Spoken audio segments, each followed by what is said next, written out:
तुम्हारे नाम कर देती ये रानी मैडम का ब्लॉग होती वल्ला हबीबी। और आज मेरे साथ हैं मोनू जी और मेरी फर्स्ट मुलाकात है इनसे और मैं फर्स्ट टाइम इनके साथ काम कर रही हूँ। तो कैसा लगा सर आपको? सबको दिल से नमस्ते प्रणाम। और सबसे बड़ी खुशी की बात है कि ये खुद एज ए कोरियोग्राफर भी हैं। आज डांस कर करके बता रही थी, मुझे पता नहीं था लेकिन आज मैं पहली बार जाने कोरियोग्राफ भी करती है।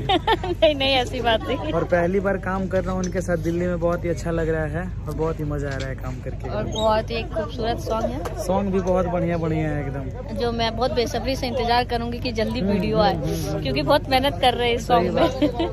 बहुत ही मजा आ रहा है गाना करने में, कंटिन्यू हम लोग लगातार मेहनत कर रहे हैं एकदम। बहुत ही सुंदर सा गाना है, मुझे लग रहा है कि काफी आशीर्वाद भी आप लोगों से मिलेगा।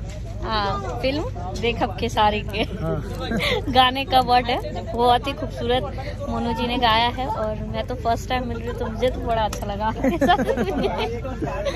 और ये है हमारे सारे ग्रुप के बच्चे। तो ये लोग आज इन लोग का गेटअप देखेंगे, अपना गेटअप दिखाओ, हाय करो, हेलो कैसे लग रहे हैं? बेकार लग रही है, ये देखिए, हेलो ये हमारा खराब हो गया, ये हमारा धोती कुर्ता करके ये देखिए। और रानी मैम बहुत अति सुंदर, हमेशा की तरह बिल्कुल ही ब्यूटीफुल। वो तो मैं खा रही हूँ थोड़ा सा।